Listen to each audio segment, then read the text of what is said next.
A listener warning. Please be advised that this episode contains content that may be disturbing to some listeners, including descriptions of violence.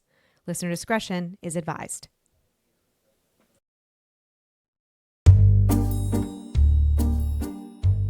Life upon the wicked stage ain't ever what a girl supposes. I'm Jen. I'm Ashley. And I'm Olivia.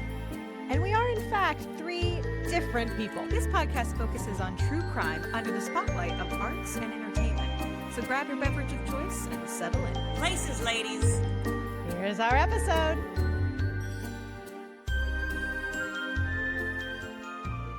Intermission is over. We're back. Act 2. Same day for us, but not for you guys. Act 2, the same thing that killed Abraham Lincoln. Spoiler alert. What? Lincoln's dead. What a segue. One way or the other, I hate to break it to you, friends, that this person who was alive in the 1860s is no longer with us today. Lee. One way or another. I saw a thing. It was something about like the Titanic. Somebody was like pissed. They're like, spoilers much? It was like Friends. One way or another. So when we left off, it was April 12th of 1865.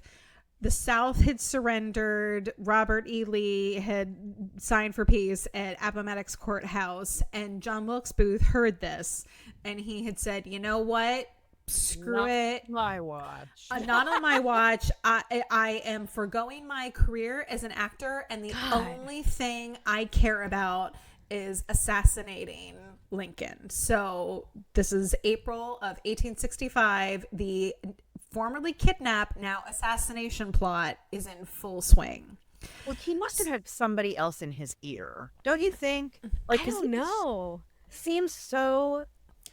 I don't know. It seems so. Or we're going to get into this in this part, Olivia, because the why of all of this is something that, not to ruin it, I don't know that we have a totally clear smoking gun, but I think we have a lot of context clues to say why. I think we have a lot of context surrounding this, and you know, it's subject to some interpretation and opinions, but in my opinion, I think we do know why.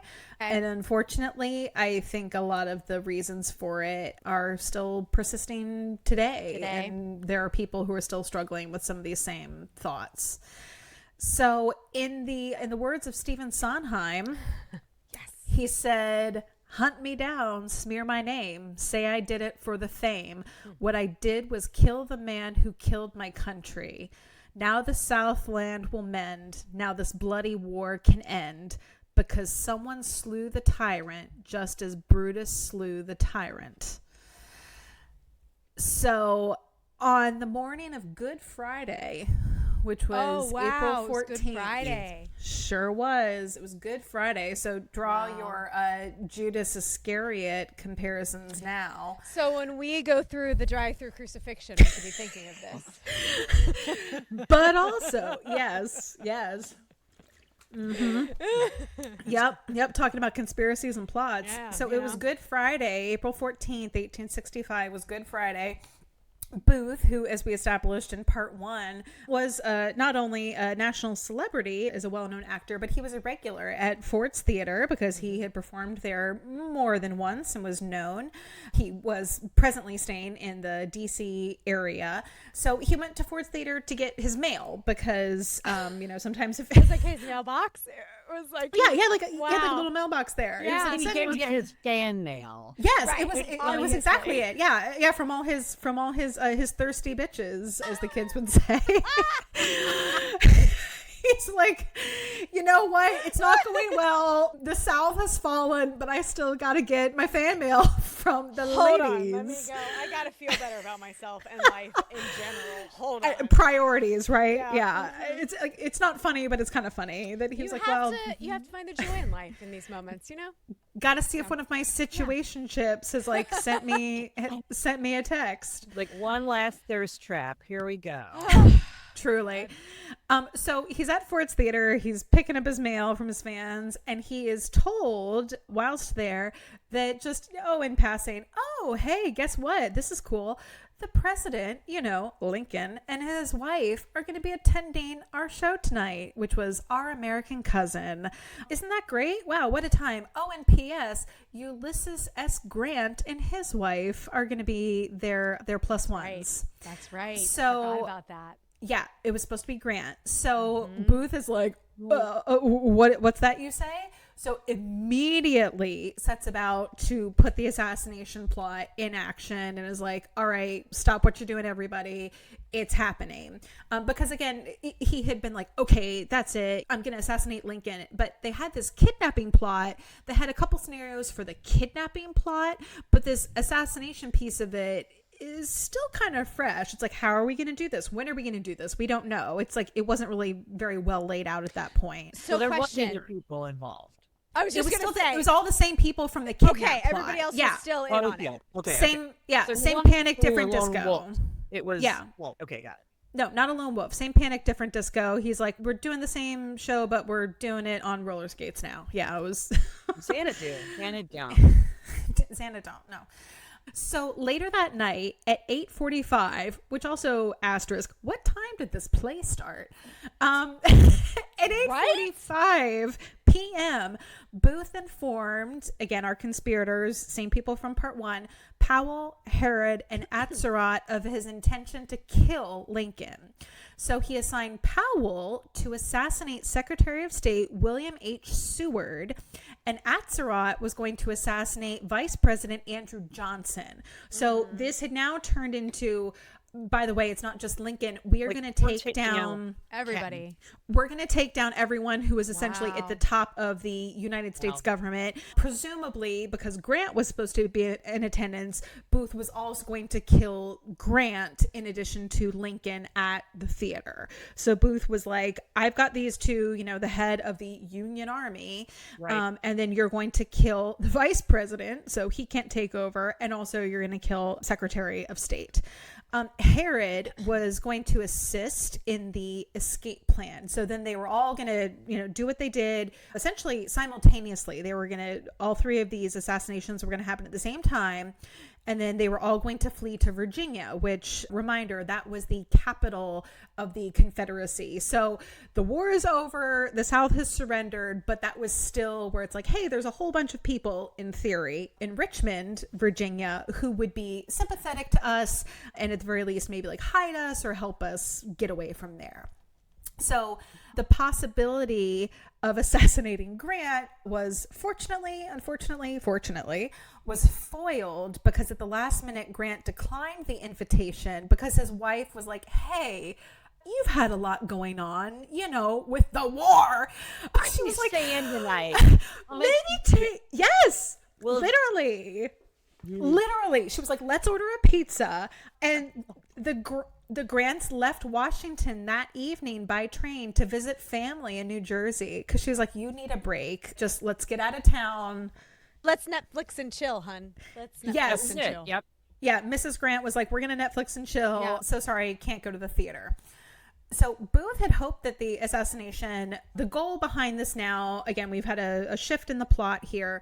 So his thought behind the assassination, and this is documented, was that it was going to create sufficient chaos in the Union so that the fallen Confederate government could reorganize and continue/restart the war, or bare minimum that it would avenge the South. So plan A, the hope was like, oh, we've taken out all your leaders of the Union so we can just start again and say, oh, hey, remember when we surrendered a couple days ago? Never mind. We're going to take backsies and we're going to restart this war so that we can, at the very least, like keep the Confederacy going, keep separate. We don't want to be part of the Union. We don't want slavery abolished. We want to have our own country. But failing that, at least they would say like, well, we've avenged the South, which is so gross. But those were sort of his two motivations now going into this assassination plot. So Booth spent some time at the saloon So the play starts. God only knows what time this play started. Like rules this of is theater. why like, people didn't live as long back then, because Well, they went out so late. shows aren't plays starting at 11 till o'clock. 9:30 p.m. It's like curtains at 9. I'm like, what? So Booth is drinking up until intermission. So after intermission, again, see part 2. We're in danger, midnight. friends. Yep. I know. It's like God only knows what time this is. So after intermission, Booth enters Ford's Theater at 10:10 p.m. So in the theater, he slips into, there's like if you've been in the theater, and this is not uncommon of the way like theaters with like box seating are still structured. So it's like there is the orchestra seating, and then there'll be like, the mezzanine and or the balcony. Right. But then there are usually like hallways that sort of like wrap around the side, and then there'll be like individual either doorways or openings into the spaces where like the quote box seats are, like kind of flanking the side of the theater. Sometimes they overlap the stage, and sometimes they sit a little bit behind the stage. The presidential box in Ford's Theater, it's the one that is the closest to the stage, and it does overlap a little bit with like the thrust or in front of the proscenium of that theater. So at 10:10 he's in the theater.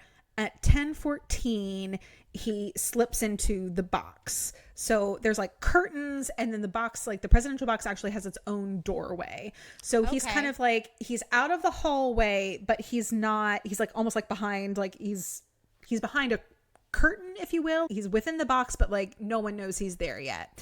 Right. He's very stealthy. With him, he had his pistol. It's those what now? Those calf muscles. They allow. Yeah, he's so stealthy. He and his calf muscles. He is tiptoed into the box. So with him, he has a small gun, and then he also has a knife. So he knows both. He has 2 weapons on him, because again, he's also thinking, and we'll get into this in a second, but he's thinking, okay, I'm going to shoot Lincoln, and then I'm going to stab Grant. Not clear whether or not at this point he knew that Grant was not in attendance, because the last minute Grant had bowed out. So Lincoln they had invited just other friends of theirs, Major Henry Rathbone and his fiance, to come and sit with them in the box. So Grant was not there. Not sure if Booth knew Grant or not, but plan A, shoot Lincoln. Plan B, stab, presumably, Grant. So Booth knows the play because he's worked there a bunch. He knows plays. There's only so many plays out there in the repertoire. Right. But he knew the script of Our American Cousin. And so he knew there's a particular moment in the show where there's a really, really big laugh coming. The audience is going to erupt in a big laugh. And he waited for the laugh to mask the shot. He held for the laugh. Oh my God. He held for the laugh. So at the exact moment where the audience erupts into the biggest laugh of the show, he steps out of the shadows, points his weapon, and fires once. Wow. So here's a crazy thing that you may or may not know. Booth famously used a Derringer handgun, which people are like, what is the significance of the Derringer? It was called a Philadelphia Derringer, and this is the type of gun that Booth used. It contains one shot. It has one barrel. That's and why it he needs the contains knife. One bullet. That's why he needs a knife. I was wondering, why didn't he shoot both? Okay. And this is frankly ballsy, because it's like, in theory, no pun intended, but like in theory, he's a celebrity. He could have come in with a concealed pistol with like multiple shots or other things and had it just like, no one's going to check him or frisk him. There wasn't like security, because reminder, he's a celebrity, and there's like, oh yeah, welcome. You can go wherever you want in the theater. No one's going to check you. It's like one of us going into like the Ice House or Bay Street. Yeah, no offense. It's like, guys, we're not going to do it, but it's like us walking in and going up to the booth and hanging out with Darlin and watching a show. No one's going to think anything of it. So boldly, he has this very tiny handgun. It's generally the smallest usable handgun of any caliber, given the barrel length. It's really, really short barrel length. So it was frequently used by women, because it was easily concealed in a purse or a stocking, which like a purse at the time was like a little tiny, like drawstring bag, like a small bag. Or a corset. Yeah, but here's the crazy thing. Accuracy of this gun, because again, it was so little, It was highly variable, meaning not a super accurate weapon. So it was infamously intended for point and shoot use instead of aim and shoot, meaning like you could point it, but like all bets were off as to whether or not it would actually fire the way he pointed it, because it was because the barrel was so short and it was so variable. So they said it was intended for, quote, poker table distances, and it was professional gamblers often carried it because it was like you could just reach across the poker table and shoot someone who pissed you off. They use this in Maverick.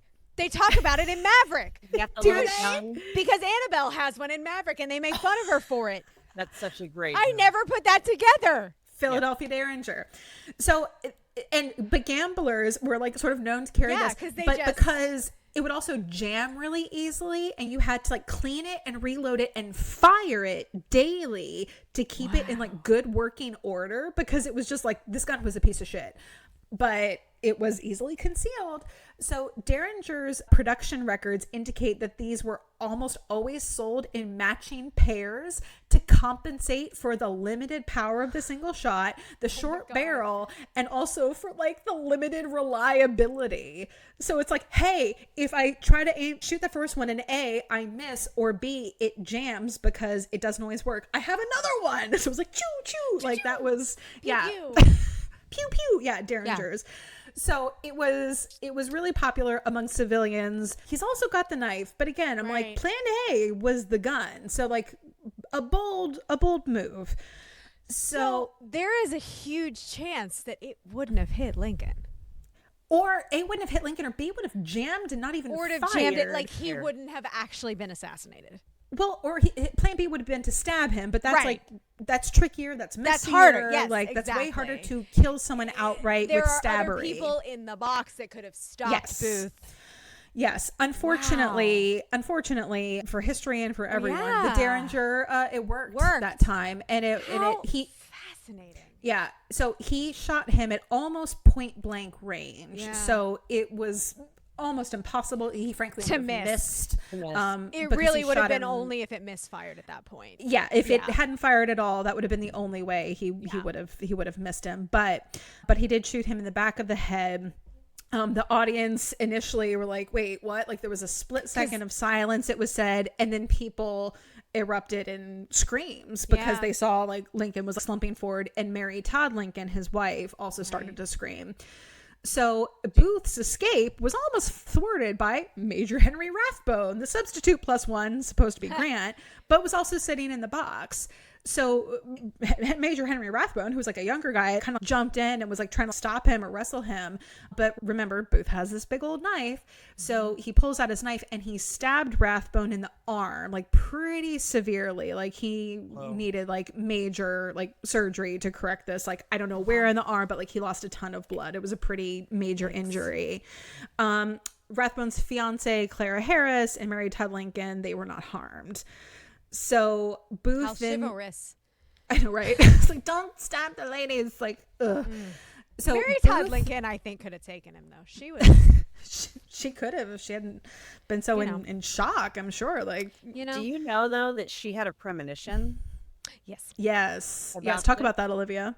So I did not pre-research this, so nobody quote me on it, the exact details. But I believe she had a dream or something where, I don't know if he was shot, but something bad happened to him at the show. He was dead, yeah. Yeah, and she told him she didn't want him to go. We shouldn't go. So whereas Grant's wife was like, hey, let's stay home, Mary Todd did the same thing, but she'd had a premonition, a dream, a vision that something was going to happen to him. And he, kind of poo-pooed it. And they went anyway. Gentlemen, if you are listening to this podcast, and if your female presenting wife or significant other is like, hey, I've got some bad vibes about this, maybe we shouldn't, listen to them. Yeah. Listen to us. Lady vibes save lives. It's true. We have a gut feeling and we listen to them, and you need to.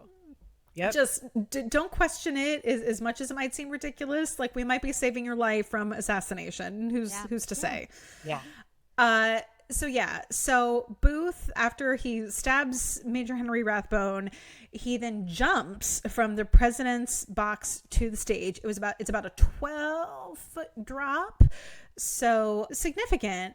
He apparently, accounts on this differ, including, I'm going to read from Booth's own diary. This is interesting. So the initial account says he was wearing spurs on his boots because, remember, he's going to make an escape attempt. He knows he's about to get on a horse faster because he's about to escape in a minute. He knows this.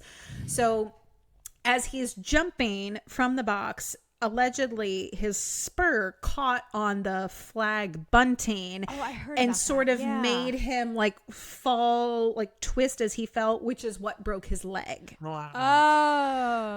Another account separately says, and this is true, Booth was shot accidentally several years before by a friend. Like, it wasn't like a hostile situation. He was like with a friend. The friend was like cleaning a pistol or like doing something with a pistol and shot him accidentally in the hip. And that he had essentially had an old like hip injury, and the way his hip had healed, it sort of compromised the overall strength of his legs on that side. So when he fell, because he was weaker on that side, the way he compensated when he fell caused his leg to break because his hip was weaker on that side. I'm going to read the account from his diary because this is the part where I was like, well, hold on now. Let's see. Here we go. So, yeah. I just want to find the excerpt. Oh, one more thing. So he jumped from the box, and then whether or not he broke his leg jumping or not, debatable. But then he jumped to the stage, he raised the bloody knife, and he shouts, "Sic semper tyrannis," which is Latin for "thus always to tyrants," and is attributed to the character of Brutus during Julius Caesar's assassination. You really also with Brutus. I know, right? Also, this "Sic semper tyrannis" was the state motto of Virginia. What was his dad's middle name? Brutus. Yeah. And his brother Edwin is known for playing Brutus in Julius Caesar. So a lot of Brutus. Was he the Edwin? Brutus? What? Was he the reincarnation of Brutus? I mean, he certainly fancied himself that. According to some accounts, he might have also shouted, "The South is avenged." Or I heard "The South will rise again." That's what I've always heard. So here's in his diary. Now, he wrote this entry while he was on the run, so it wasn't like that day he didn't write this, but this was within a couple of days. He wrote, "I struck boldly, and not as the papers say. I walked with a firm step through 1,000 of his friends, was stopped but pushed on. A colonel was at his side." Not a colonel, major. We'll let it go. "I shouted, 'Sic semper tyrannis,' before I fired. In jumping, broke my leg. I passed all his pickets, rode 60 miles that night with the bones of my leg tearing the flesh at every jump. I can never repent it, though we hated to kill. Our country owed all our troubles to him, and God simply made me the instrument of his punishment. The country is not what it was." So Booth himself says that he broke his leg in the fall. Another account says that like he actually didn't break his leg at all in the fall, and this was actually based on what some theater goers said. It's like, well, his leg couldn't have been broken, he ran out so fast. And it's like adrenaline, ladies and gentlemen. Right.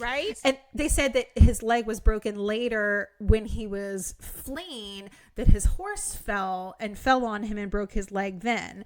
But the fact that he might have broken his leg in a fall from his horse was a lie he told to people while he was on the run because he had a broken leg. And they're like, "How did you break your leg?" And he's like, "Oh, I fell from a horse, not killing the president."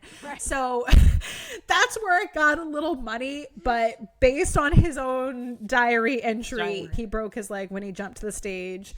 He says he shouted "Sic semper tyrannis" before he fired, which I think is so interesting because that would have meant it came from nowhere. Like people wouldn't have known, like, did he say it? Because the audience seems to remember him standing on the stage with a knife saying "Sic semper tyrannis." So it's like That's Also, very interesting. if he had said that behind Lincoln would have turned around. Right. So Right. it doesn't.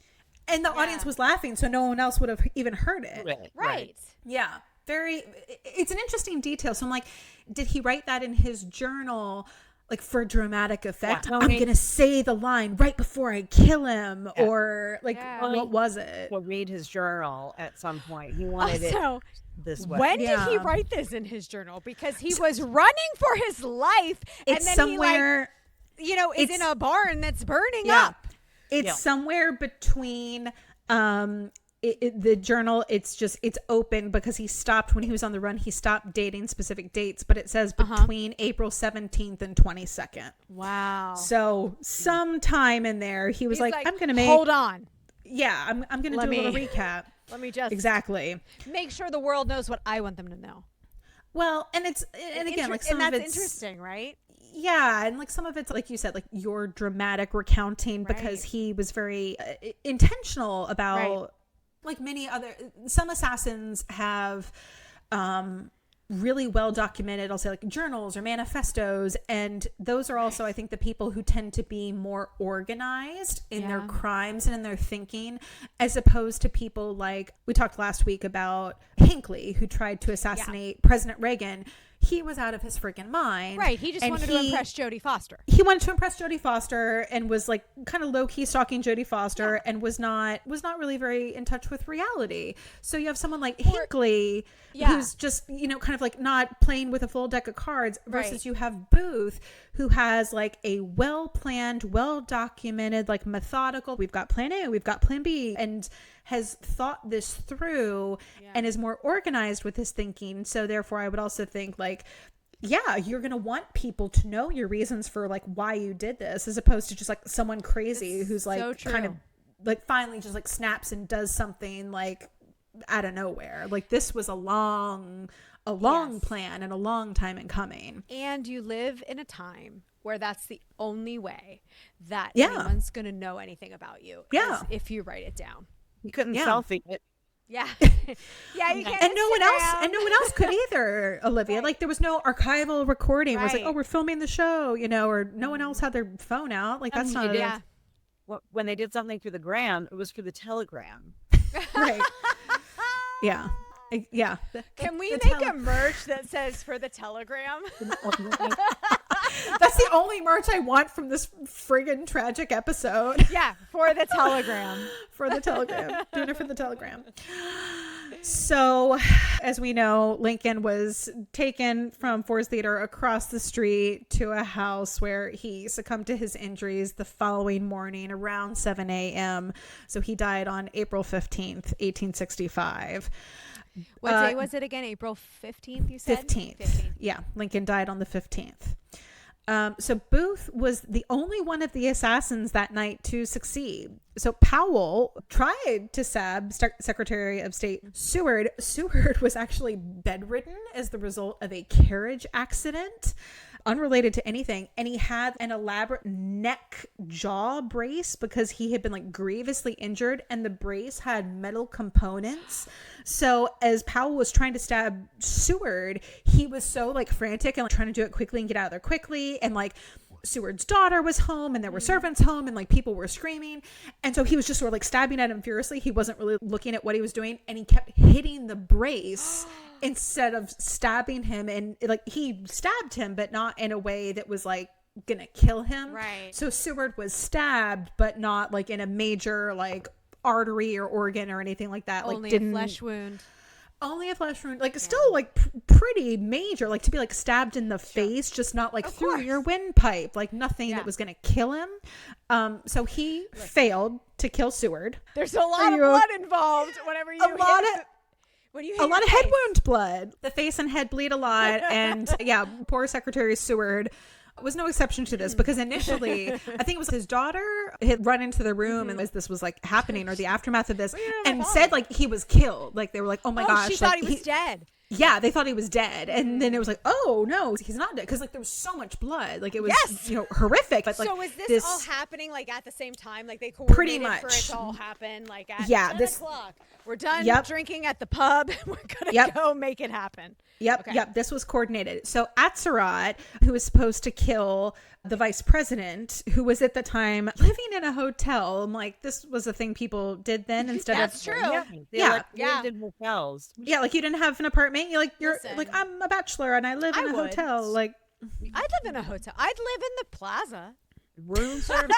They'll do your lawn. Wouldn't we all? Yeah, this was a thing you could do. I'd got drunk and lost his nerve. So he was sitting in the lobby of this hotel, like, all right, waiting for, whatever time it was, like 10 p.m. to do the murdering. Got drunk, lost his nerve, and never even tried to kill Johnson. He was just like, fuck it, I can't. Like, sorry, like, I'm out. Thank God for the drinking. Thank God for the drinking. Thank God for the drink. So now we are officially on the run. Mm-hmm. So Stephen Sondheim writes, damn my soul, if you must, let my body turn to dust. Let it mingle with the ashes of the country. Let them curse me to hell. Leave it to history to tell. What I did well, and I did it for my country. Let them cry, dirty traitor. They will understand it later. The country is not what it was. I just get chills every time. Like, every time you say it, I just get chills. It's so good. Yeah. I will say that lyric, the country is not what it was, is something like it's repeated in the Ballad of Booth, which, is in that Sondheim musical Assassins. Yeah. And I didn't realize until I read Booth's journals, that is something he writes over and over. Those are his words, not Sondheim's. And Sondheim, I'm sure, read the journals, and that's where it came from. But I was like, oh. So Booth fled the theater via the stage door to the alley. He already had a getaway horse ready for him. This was the plan all along. A co-conspirator had arranged for the horse to be there. Apparently the horse was, quote, high-spirited and would break if left unattended, so they couldn't just tie it up. They needed like a person to hold the horse. Yeah. He's like, I am not involved. Let me out of here. I will not be broken. How dare you? The horse is like, I gotta go. I'm out of here. Edmund Spangler was the conspirator who had arranged for the horse. Grandfather of Egon Spangler. So Spangler, though, had given it to this other guy who was like a stagehand, who was just like I'm just a guy in the vicinity, Joseph Burroughs. Spangler was like, hey, hold this horse. And Burroughs is like, why? And Spangler is like, nothing to see here. Just hold this horse. You wouldn't have to ask me. Or the 1800s. Not here anymore. Hey, buddy, hold this horse for a second. I'll be right back. If someone asked me to hold a horse right now, I'd be like, okay, no problem. But like, and this was like your horse. And again, not an uncommon thing to do. I mean, I think maybe like slightly where it's like, why don't you tie up the horse? It's like, oh, the horse is high strung. Just hold it for a second. We'll be right out. Because you're not going to be able to ride it in 5 minutes because he's high-spirited. High-spirited horse. So Booth gets on his horse. He rides south to Maryland, and he's accompanied by David Harrod. So this is one of the original conspirators from the kidnapping plot. And they had planned the escape route to take advantage, specifically like sparse telegraphs or railroads or major roadways, because Harrod actually knew the area and Harrod knew the route because I think he'd traveled and hunted a lot in this vicinity where they were traveling to. So hey, like, you're a reliable person to kind of navigate maybe like the back roads or like less traversed route, because we don't want to take the main road because people will probably be looking for us. Find us, maybe. They might worry. So they were trying to find a route into Maryland where there would be also maybe some more sympathetic Confederate people, maybe a little bit off the grid, because remember, Maryland was a border state. That tweener state. That tweener state that we were. Yeah, like there were people who were pro-Union, and there were also people who were for the Confederacy. So it was a little bit of a mixed bag going into Maryland there. Yeah. So around midnight, so this is about 2 hours after the assassination, Booth and Herod arrive at Surratt's Tavern. So this is about 9 miles from Washington, D.C., and this was where they had stashed guns and equipment for being on the run when they were planning the kidnap plot. So they already had a cache of supplies for, hey, whenever we do this, we know this is where we can go to get stuff for our trek down to Virginia. So they're like, hey, we switched to assassination, but still we need... And they were like the logistics the same. Pretty much, yeah. So they continued south. They stopped just before dawn on the 15th. So this is still as Lincoln is dying across the street from the theater. So we're still just a couple hours. We're in like the wee hours of the morning because Booth has a broken leg. So as we heard from his own journals, like this is really painful. The adrenaline, I'm sure, has worn off from the initial flight out of the theater. Also riding a horse and the rhythm and pressure of that, like that's got to be doing the murder on a fracture. So they stopped at the home of Dr. Samuel Mudd. They're now about 25 miles away from Washington. So this is a debated account. So Mudd says later that Booth, he had no idea Booth had killed Lincoln, and Booth told him the injury occurred because he had fallen from his horse. So Mudd's official statement on record was, didn't know anything about the assassination. He told me he fell from a horse. I was just doing my duty as a doctor. I set his leg.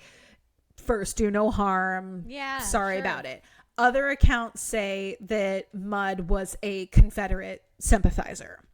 So it's one of those, what did he know and when? And there's really no firm evidence to say oh, he was part of it. Or, oh, he was just sort of known to be empathetic, or at the very least wouldn't ask too many questions where you show up and you say, hey, it's 5 a.m. and I'm rocking up to your house with a broken leg. And you're like, oh yeah, I'll set your leg. That's tough because a nothing to say. A doctor more than anyone should be, they're supposed to do no harm to anybody. Yeah, and also to show up at that hour of the morning with a broken leg is a little sus. Yeah. And I don't know how often Dr. Samuel Mudd got to the theater, but we've also established that John Wilkes Booth was a public figure. Yeah. So I was like, you look familiar. Where have I seen you? Hottest man alive, clearly, in America at that time. Hottest celebrity shows up at your house, you're gonna set his leg. If Timothy Chalamet shows up at your house at 5 a.m. it's I broke my leg. This Dr. Mudd had the hots for John Wilkes Booth. That's what it was. So meanwhile, the War Department has now started putting together their plan. We're going to pursue Booth. It's all hands on deck. This is the only thing we're now focused on is tracking down these Booth. And also they have a sense they didn't know about Johnson, but they also knew the freaking secretary has also been stabbed in the face. They're these things might be related. Right. So they put out an advertised reward of $100,000, which is about $2 million in today's money. Holy shit. For information leading to the arrest of Booth and the accomplices. There's a $2 million reward in today's money now on Booth's head. So they keep riding through Maryland. They're riding through the woods. They're trying to cross the Potomac River. I found a really good map for this, the route they took and the terrain and why this ended up actually being kind of confusing of where did you go and why? It's not as straightforward as you might think. Part of it is because of the route they took, because they wanted to kind of stay off the beaten path. Sure. Basically, they were trying to get to Virginia, specifically to Richmond. But they were, by April 20th, he was then aware that some of the co-conspirators had been arrested because I think they came into contact with people who had newspapers, or they were able to be like, oh, hey, the heat is on, as they would say. And it's interesting because it is said that Booth was surprised to find that there was little public sympathy for his actions. He thought he was going to be a hero. He thought he was. And there were actually several newspapers that were, quote, mainstream news that had really excoriated Lincoln in his life and were critical of his leadership, of him as president. And he thought maybe not everyone would think what he did was amazing and heroic, but he thought there would be much more sympathy than there was. And almost like, you were being condemned. And he's like, wait, but you were critical of the president. And they're like, yeah, critical of leadership, not wanting him killed. Like, right. We didn't want to kill him. Right. Yeah. Right. Like we had some notes. We didn't need him to be murdered. Like, Jesus Christ. Right. We had notes. That was Yeah. Yeah, so he wrote in his journal on April 21st, again, they're trying to figure out how to cross the Potomac River into Virginia. At one point they got completely like turned around and they actually doubled back into Maryland and they thought they were safe in Virginia. And then they realized, whoopsies, no, we got turned around, and they crossed the river at a point where the river almost folded in on itself. Yeah, and so they were still in Maryland. They weren't in Virginia at all. And there's a point in the Potomac where there are rapids. Like, it's insane. Like, you can't cross it. So they're lucky in a way. Yeah. Hold on. I gotta find the place where he writes about. I was like, is this it? As you're talking, I'm building us a trip. We're adding this to our murder tour. Yeah. So he says, our country owed all our troubles to him. God simply made me an instrument of his punishment. The country is not what it was. This forced union is not what I have loved. I care not what becomes of me. I have no desire to outlive my country. Wow. So it's like, the country was coming to an end. He really did. He did. And it was this, I think it was a sincerely held belief that Lincoln specifically, like the Assassin's lyric says by Sondheim, what I did was kill the man who killed my country. And he thought, if I can just take out this one person, maybe slash some of the other leadership, I can at least turn the tide, or I can restore, if not the South, I can restore peace, and I can restore this lifestyle that I thought, again, we talked about in part 1 from childhood, was really, quote, the right way to be, at least in his mind, and was something that I think was maybe not totally unchallenged throughout his life, but definitely he was living in an echo chamber of accolades, of being celebrated as an actor.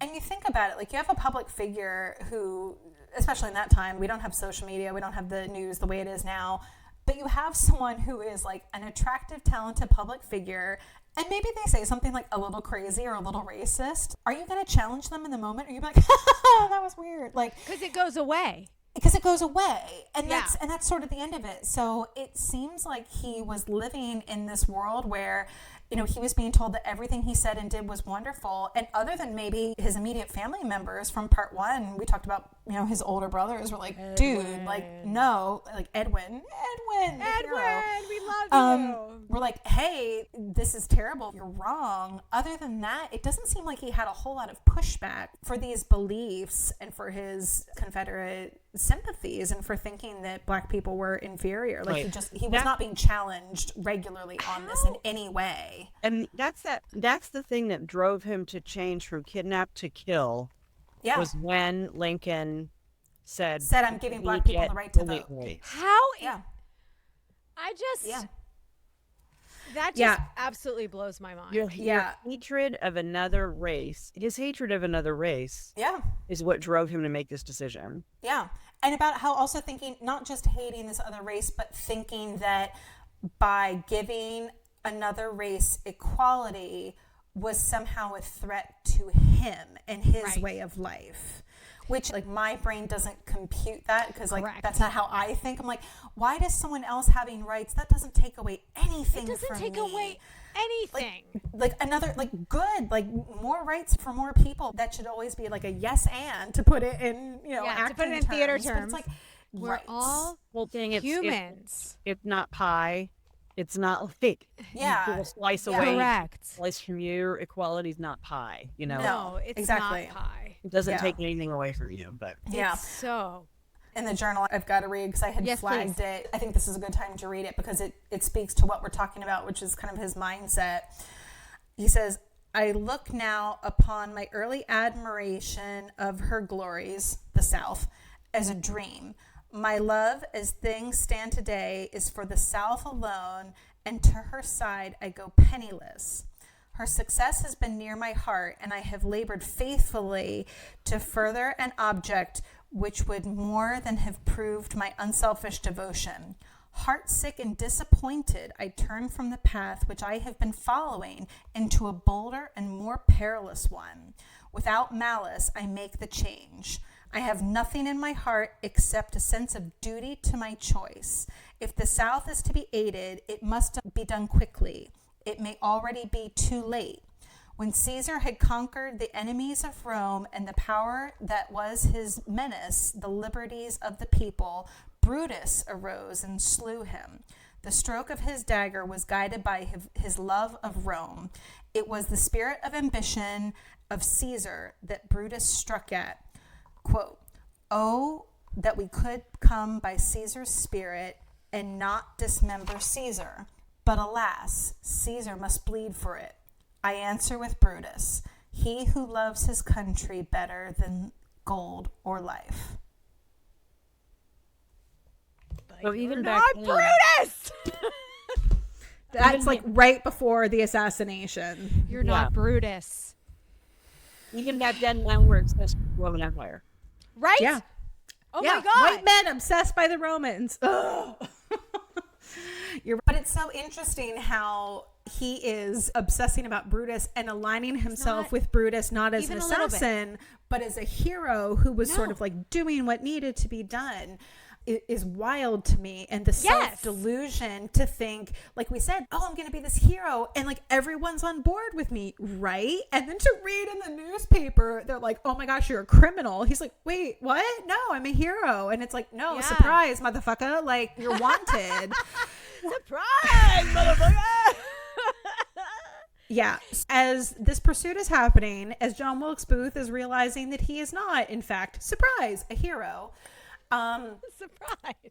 Surprise. I know, to no one's surprise except his own. Sucks.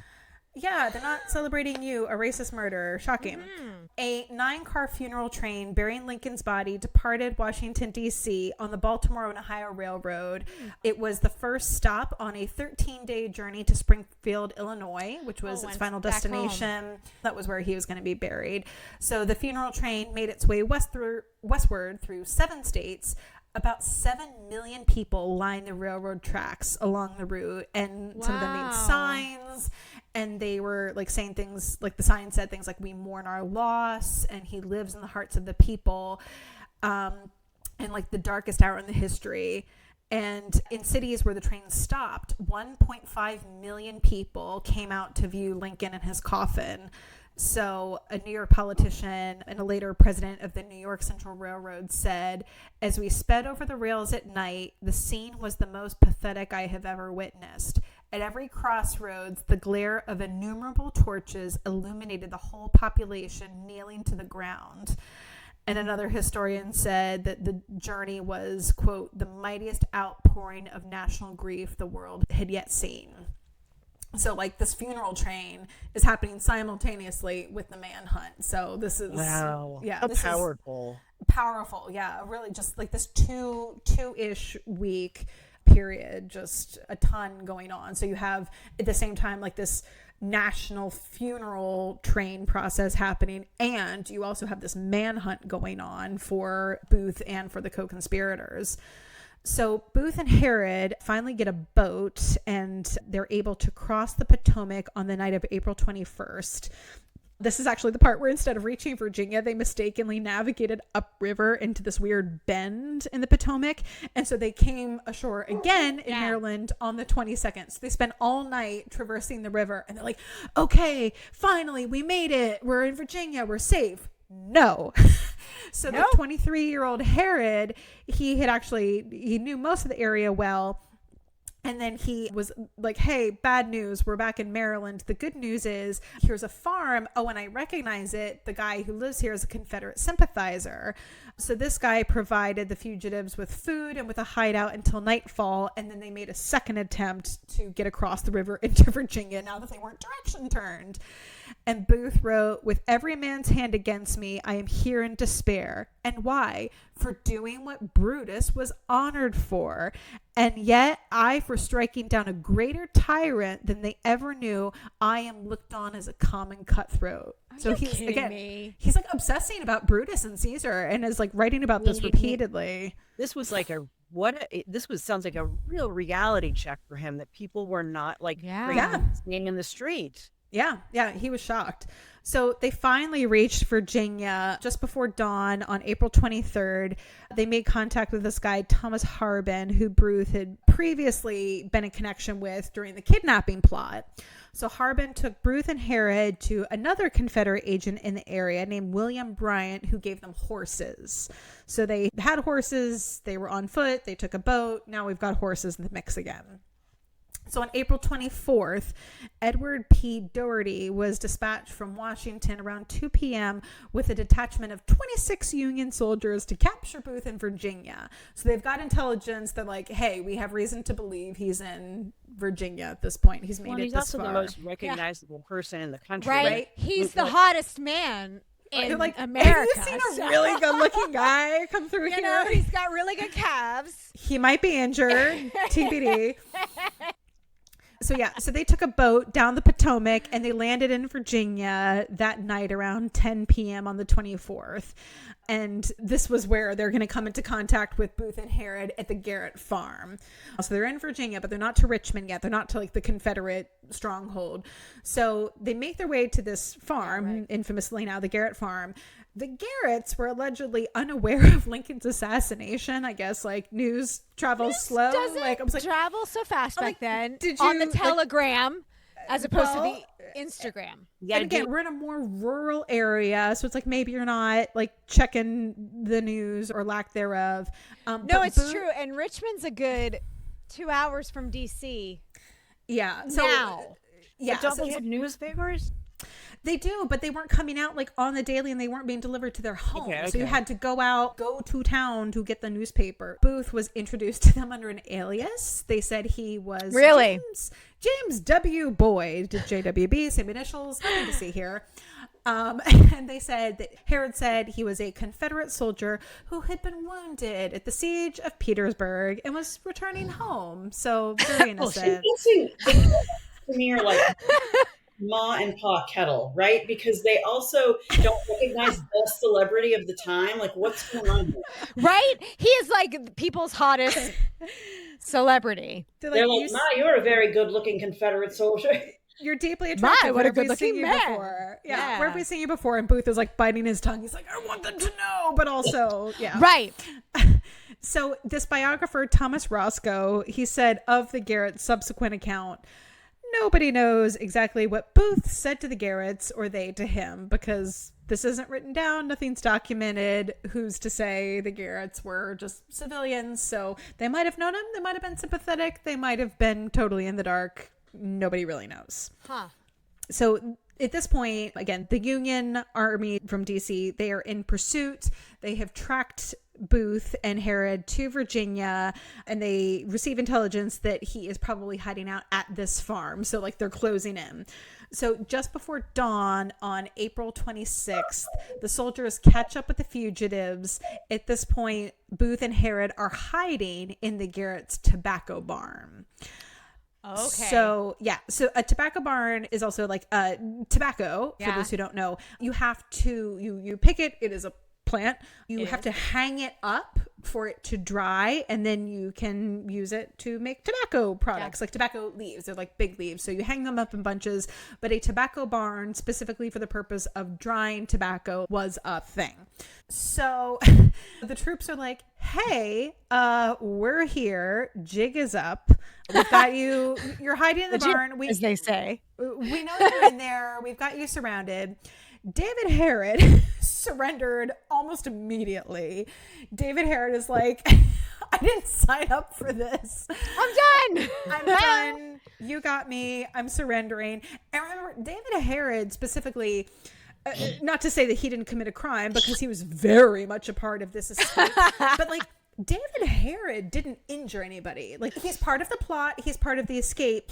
Booth, though, said at the time of his surrender, I prefer to come out and fight. So Harrod is like, I'm surrendering. It's fine. And Booth is like, no, I'm going to go down swinging. So the soldiers, they don't want to lose any more Union lives to Booth or the South, because this is a military contingent. Like, these are people who were effectively fighting for the Union Army. The war is over, but this isn't the police. This is the military who have gone after them. Booth had multiple guns. He had lots of weapons on him. So they're like, if in the process of arresting him, he starts shooting, we don't want any more casualties. Like, the war is over. We would like to keep it this way. Like, no more lives lost to this absurdity. Do you know, I have to, I'm so sorry. I don't mean to interrupt you, but I have to say, I don't think I realized that this happened after the war was over. I think that was a little tidbit that I don't think I realized. Yeah. I thought agreed. Yeah. The timeline, I thought that it was still happening. It was still going on. He was doing it to, right. And there were places where, I will say, to kind of and that, there were places where there were still like battles or skirmishes, because it was like, again, as we've established even with this assassination, word travels slowly. So so the South had surrendered at Appomattox. Officially, the war was over, but there were places where there were still Confederate troops. Well, and they didn't. That's why Juneteenth is a holiday. There was 2 years later. There was still history in certain areas, because they're like, we're hanging on, and it's like, we're not doing slavery anymore. You have to stop, and they're like, but we don't want to, and it's like, nope, it's over. Like, you have no excuse. Yeah, exactly. Right. So Booth says, no, I'm going to fight it out. And the Union's like, the soldiers are like, shit. The other thing was they had orders to try to take him alive and to have him. I didn't know that either. Yeah, they were trying to take him alive because they want him to stand trial and then hang crimes, and then and execute him legally. So we don't want to just like a traitor to the country. They're like, we don't want to just hunt him down and kill him. Frankly, that would be easy to just shoot him. They could have just opened fire on the barn, and that would have been that. But they're like, no, we really would like to try to take him alive if at all possible. So if he's saying, I'm going to fight you, they're like, what do we do? So there's a little bit of a stalemate happening. So he's barricaded in the barn. They know he has weapons. They also know he's injured. So they're like, ooh, what should we do here? So their brainy idea was, they're like, well, we're going to set fire to the barn in hopes that that'll smoke him out. Yep. So they actually didn't set fire to the barn itself. They set fire around the perimeter of the barn. So they were trying to create a bunch of smoke, essentially make him be like, oh, I'm coughing. This is really unpleasant. I'm going to come out of the barn so I don't asphyxiate. That was the goal, not to kill him, to get him to come out. And also, smoke, I can't see, incapacitate him a little bit, maybe. That was the goal. That was the brainy plan. So Booth realizes that the barn is on fire. He's kind of moving around inside the barn. He's pacing. And at this time, Sergeant Boston Corbett shoots him through the wall of the barn. Oh. Through a opening or a hole or a slat, something. He is shot through the wall of the barn. According to Corbett's later account, he fired at Booth because, quote, the fugitive raised his pistol to shoot at them. You're like, through the door? What? He's in the barn? That feels a little sus.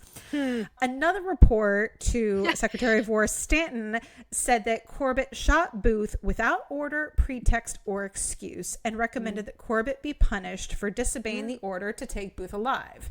And I have to tell you, I thought that he died in the same barn that he hid out in, the first the doctor that helped him.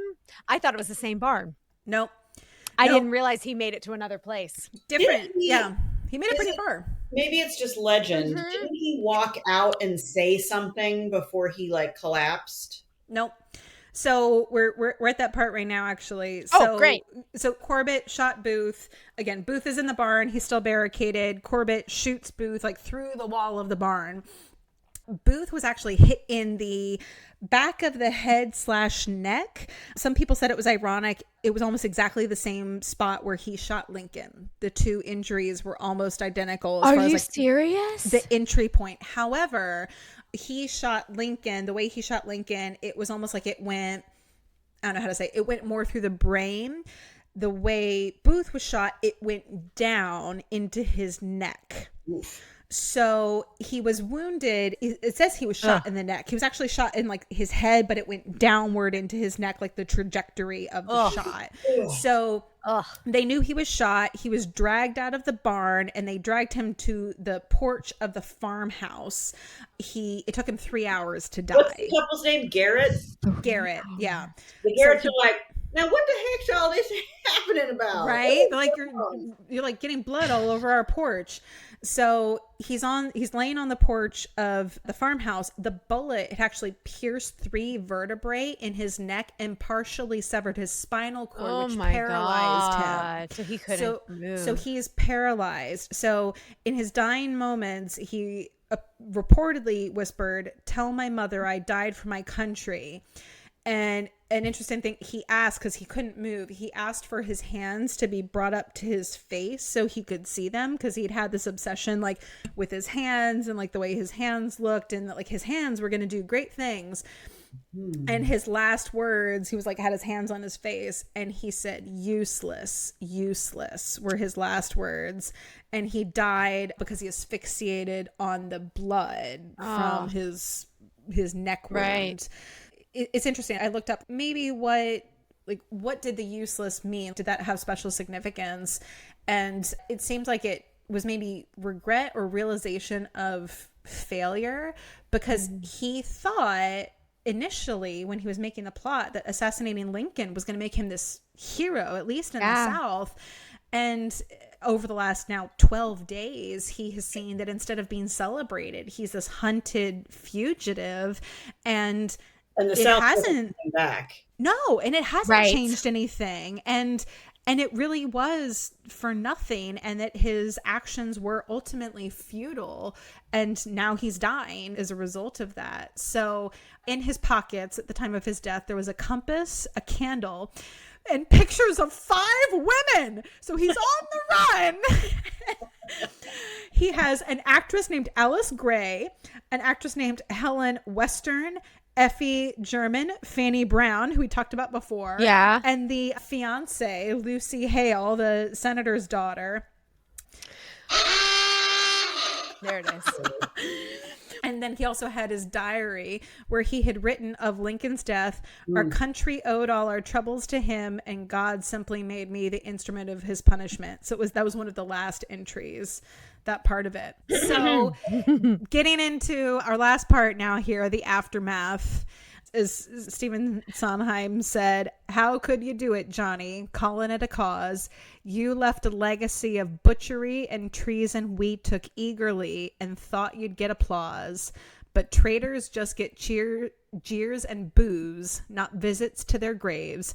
While Lincoln, who got mixed reviews because of you, John, now gets only raves." Yeah. So Booth's body, they wrapped it in a blanket. They tied it to the side of a farm wagon. I'm like, not even in the wagon, like the side of a wagon. The side?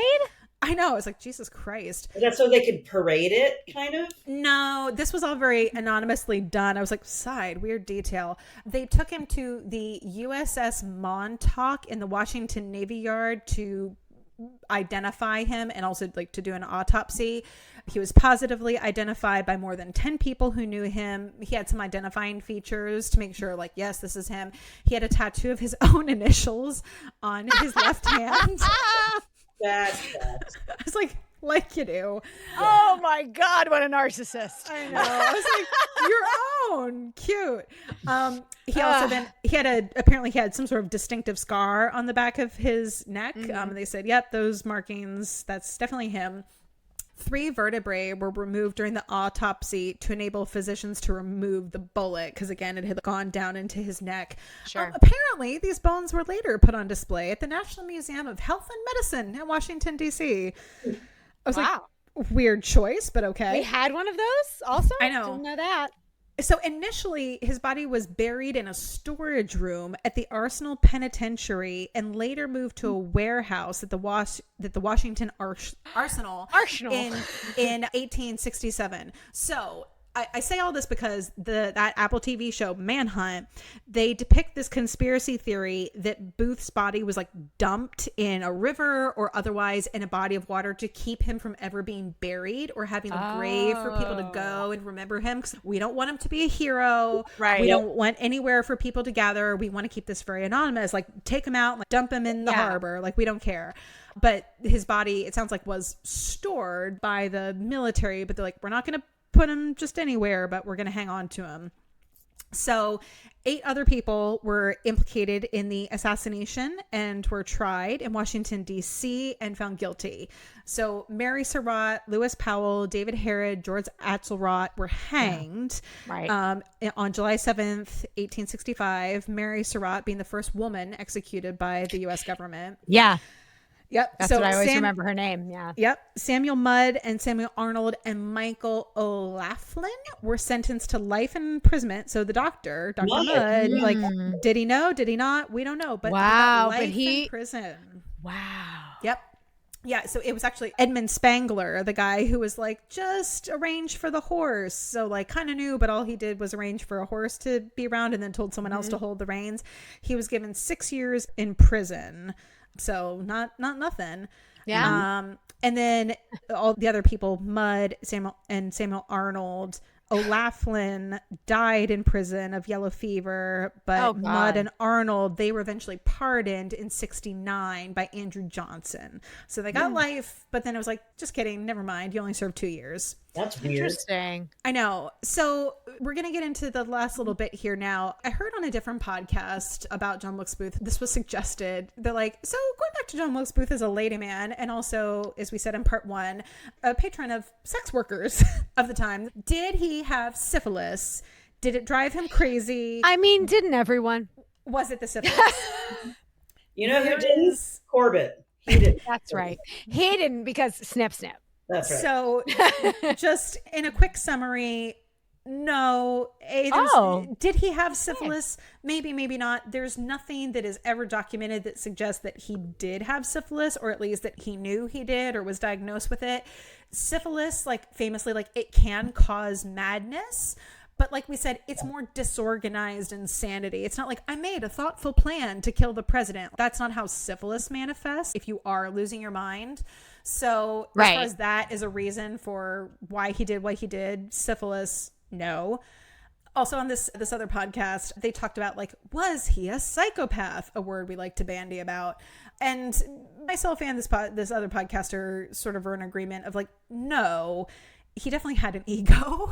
He did. And he had like delusions of self-grandeur, for sure. Yeah, he thought he was Brutus. Right. Yes. Delusions of grandeur for sure.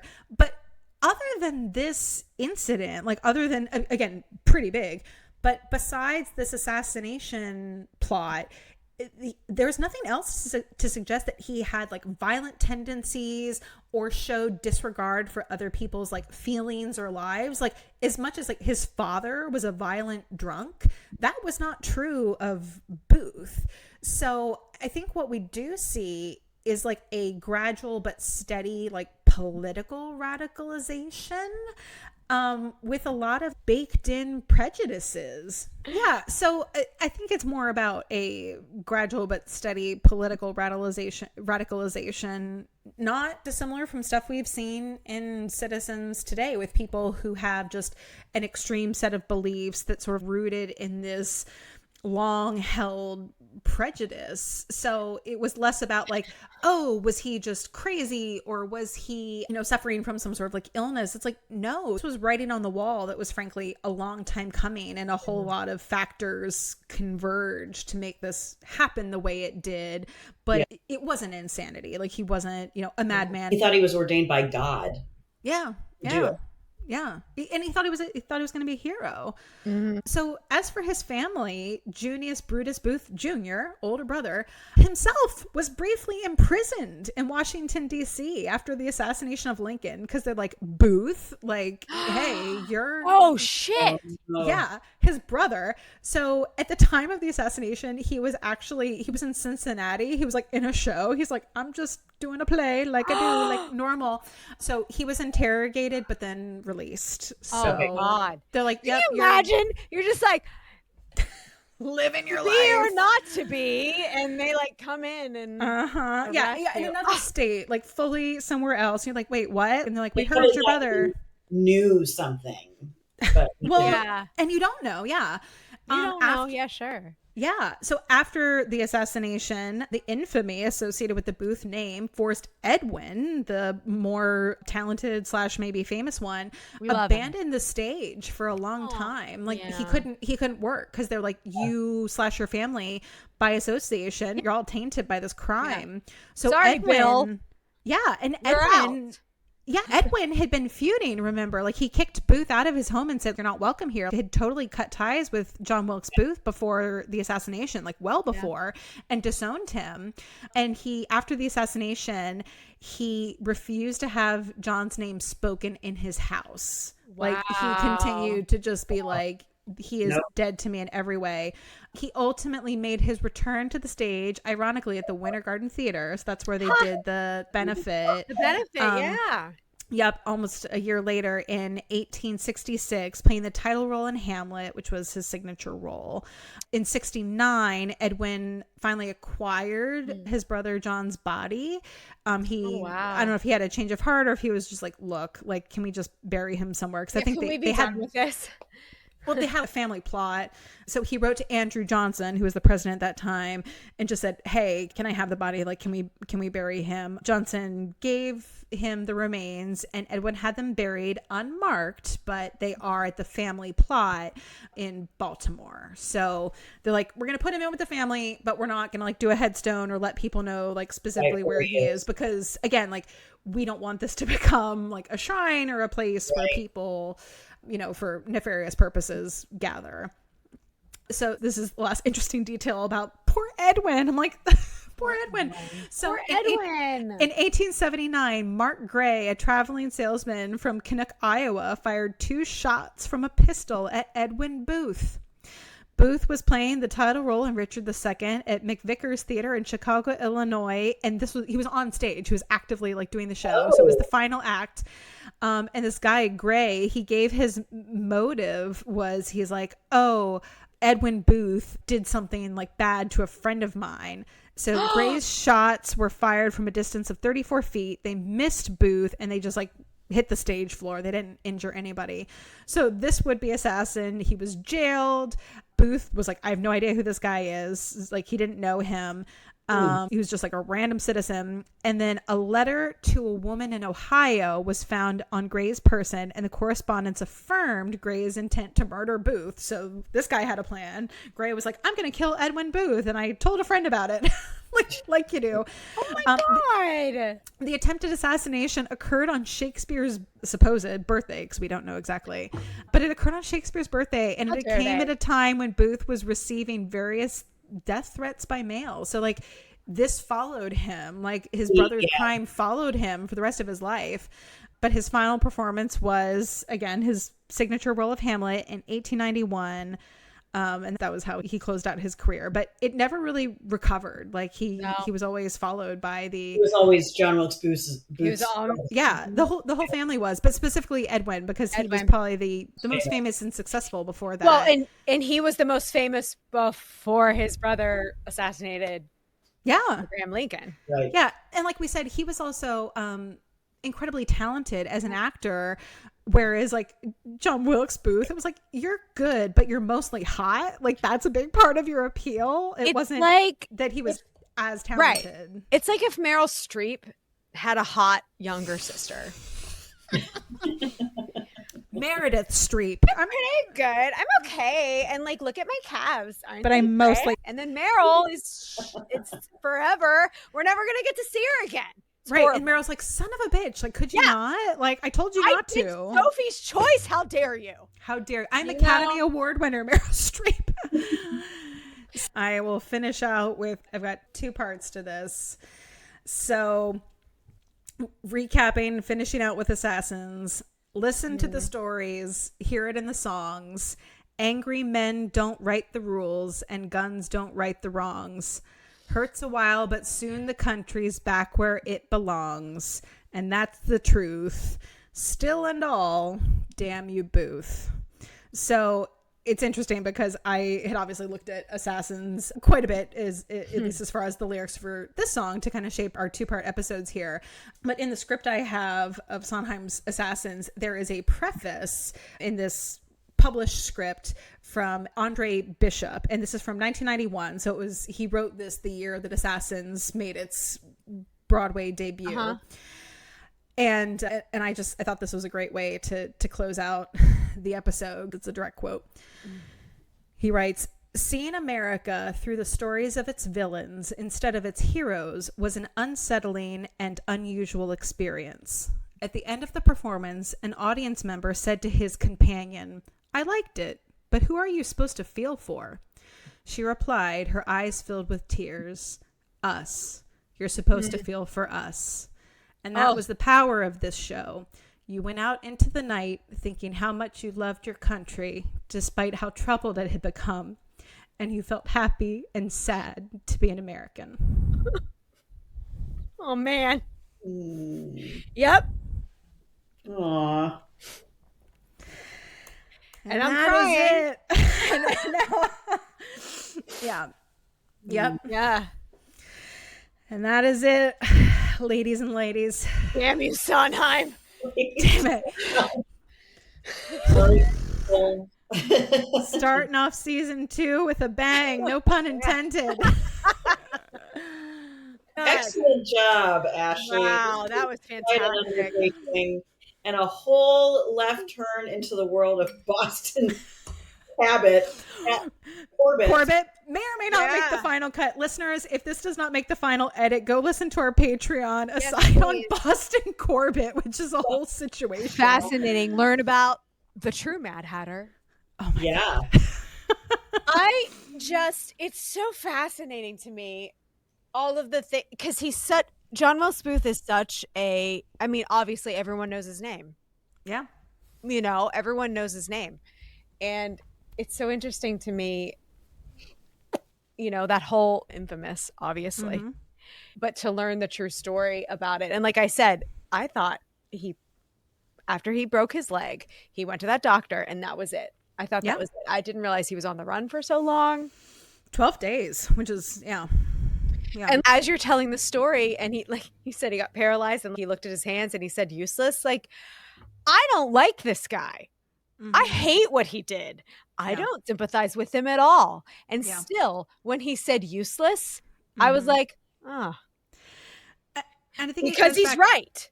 He is right. And I don't know, we'll never know, but in that moment as he was dying, because he had 12 days, like we talked about, to have this realization of like, oh my God, this didn't go as I planned. Oh my God, I didn't change anything. Oh my God, people aren't for me.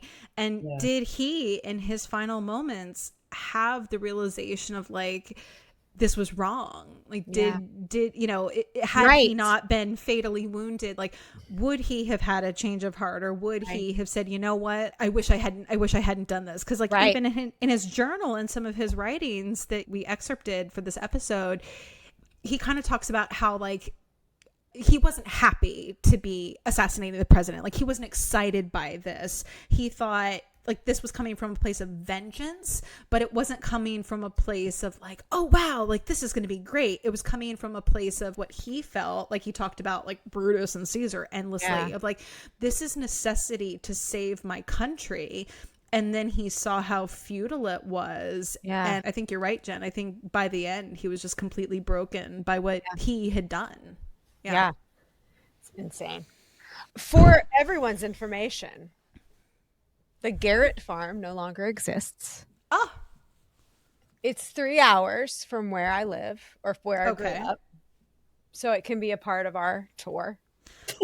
how non-existent is it? Like, can we drive by like where it generally was, or is it now like a Taco Bell? Like, what are we talking about? Literally drive by where it was, because it's now the median in the middle of a road. Oh God! Nice. Okay. So we can literally, there's a marker. We can literally pull off the road. Right by there. Nothing to see.